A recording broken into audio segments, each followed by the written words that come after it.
एक दयालु राजा था जो परमात्मा का बहुत बड़ा भक्त था और हर दिन प्रार्थना करता था। वो अपने लोगों का बहुत ख्याल रखता था और सब उसे प्यार करते थे। एक दिन परमात्मा राजा पर बहुत प्रसन्न हुए और राजा को दर्शन देकर कहा, हे राजन, मैं तुमसे बहुत खुश हूँ। तुम मुझसे जो भी मांगोगे मैं तुम्हें दूंगा। आभार से भरकर राजा ने जवाब दिया, हे प्रभु, आपकी दया से मेरे पास सब कुछ है। मेरे राज्य में खुशहाली और शांति है। फिर भी मेरी एक इच्छा है। मैं चाहता हूँ कि मेरे लोग भी आपको वैसे ही देखें जैसे मैं इस समय आपको देख रहा हूँ। परमात्मा ने राजा के भोलेपन पर मुस्कुराए और उसे समझाया कि सबके लिए उनका असली स्वरूप देखना संभव नहीं है।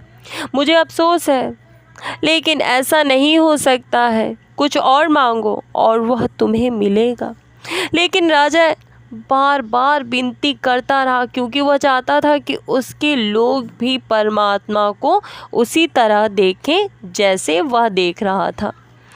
प्रभु, मेरी विनती की लाज रखो। आपका दर्शन मेरे लिए, मेरे लोगों को बेहद खुशी और ज्ञान देगा।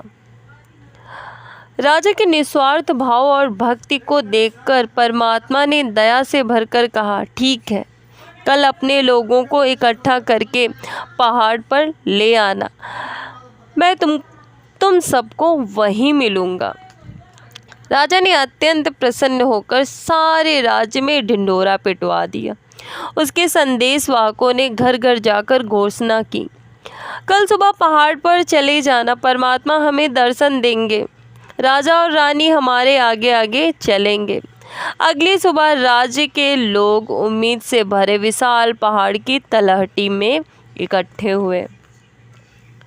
उनके दिलों में जोश भरा हुआ था। आखिरकार वे सभी परमात्मा का दर्शन करने जा रहे थे। जैसे ही यात्रा शुरू हुई, उन्हें रास्ते में तांबे के सिक्कों का ढेर दिखाई दिया। कुछ लोग लालच में पड़कर सिक्के जमा करने के लिए मुड़ गए।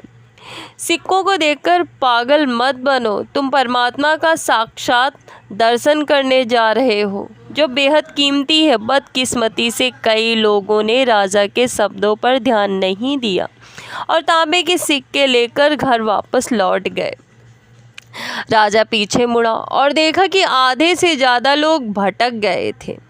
उसे दुख हुआ कि इतने सारे लोग इतनी आसानी से सिक्कों की लालच में फंस गए। रास्ते पर आगे बढ़ते हुए लोगों को चांदी के सिक्कों का ढेर नजर आया। फिर से कुछ लोगों ने यह सोचकर राजा का साथ छोड़ दिया कि यह सुनहरी मौका फिर नहीं मिलेगा। वे भी इस नई हासिल हुई दौलत को लेकर वापस लौट गए। राजा की उदासी बढ़ गई। उसने एक बार फिर पीछे मुड़कर देखा। अब थोड़े ही लोग रह गए थे।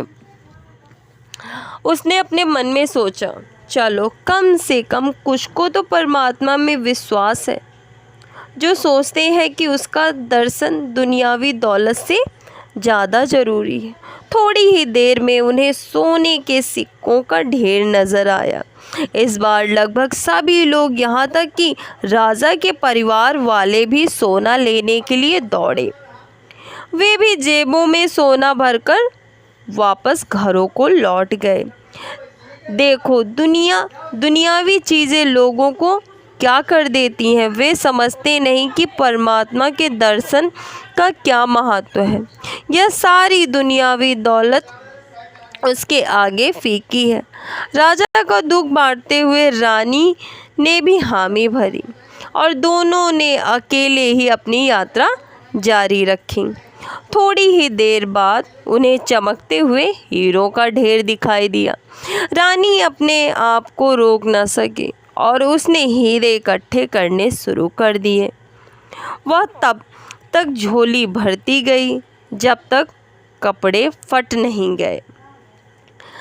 राजा का दिल बुरी तरह टूट गया। फिर वह अकेला चलता गया। आखिर वह पहाड़ की चोटी पर पहुंचा, जहां परमात्मा उसका इंतज़ार कर रहे थे।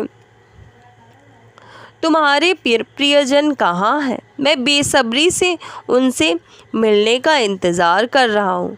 हे प्रभु, मुझे माफ़ कर दें, मैं उन्हें अपने साथ नहीं ला सका। माफ़ी मांगने की ज़रूरत नहीं है। मुझे मालूम था कि वे नहीं आएंगे।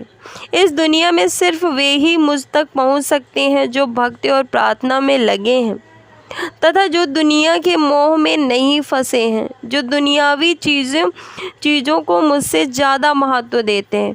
वे मेरा दर्शन नहीं कर सकते हैं। अगर यह कहानी आपको हमारी अच्छी लगे तो प्लीज़ लाइक, सब्सक्राइब और शेयर ज़रूर करें। अगर आपके कोई सुझाव है तो